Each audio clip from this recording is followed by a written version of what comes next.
Afternoon. Tom here, 365 Outdoors, getting ready to empty out my chicken coop. It's getting a little ripe from all the chickens, starting to warm up. But what I'm going to be using is my Jet Sled right here, and I want to go over. I got a lot of comments on the deer that I pulled out of the woods and loaded in my truck this past year.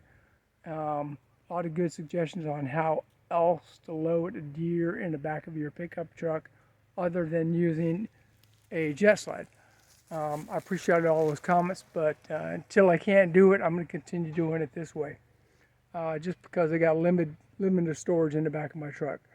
But what I'm doing is I'm using this lip, turn this sideways, using this lip right here. You got a pretty good deal of that lip right there, good view of that lip. That lip hooking it up in the back of my tailgate, and that's what's holding it on my tailgate as I lift it into my truck. Another thing that I've seen with other folks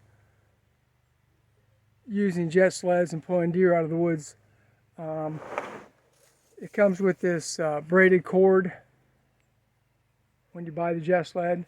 And what I did is I added some PEX tubing, some 1-inch PEX tubing.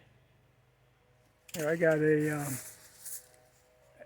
another piece right here, 1-inch PEX tubing. You can get it in any hardware store, just to make it easier so I can get a better grip on pulling out my deer or hogs. Or what I'm doing right now is, taking shit from inside the coop, moving it around to the run and putting new materials in the run, pulling logs around the yard, moving plants, just a number of things. It's a year-round tool you can use. I recommend any deer hunter have this in their armament for getting deer out of the woods. You can't always use a cart in some of these remote areas, too much debris across creeks and stuff like that. This past year I got in trouble from the local game warden. Not in trouble, I was just told not to do it again. I basically deboned a deer and packed it out with my Eberhardt mainframe pack, and I was told, don't do that again, you got to bring the deer out whole. And there's creeks and some pretty decent sized hills that I got to pull deer up now. So what I'm going to be doing is I'm going to be devising a pulley system to stage pull deer up hills and pull deer up through creeks, because I don't want to give up this wildlife management area that I'm hunting. And I haven't seen anybody else do that out there, so I'm going to be putting this together probably later this summer, and I'll be trialing it out in the yards. And probably if I go put out game cameras in a specific wildlife management area, I might take my jet sled along, load some logs or something in it, and just do a trial run, seeing how it works, pulling it up a hill. Anyway, everybody have a great summer. Hunting season's months away. Those of you that turkey hunt, good luck out there in the woods. Watch out for snakes. Wear your snake boots.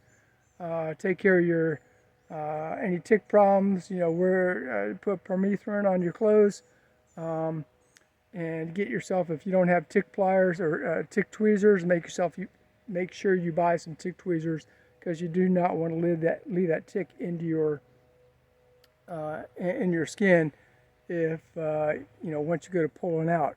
And the specific antibiotic that you might want to try getting a hold of is doxycycline.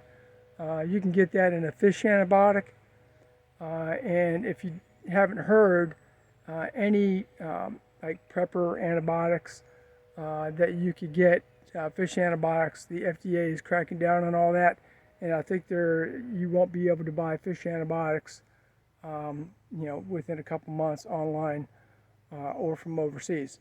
So anyway, keep that in mind. If you have a good rapport with your physician, try to get some fish antibiotics for your storage. Keep them in your freezer so you can prolong the life of those antibiotics. All right, have a good weekend, and take care out there. Good luck in the woods or whatever you're doing. Bye.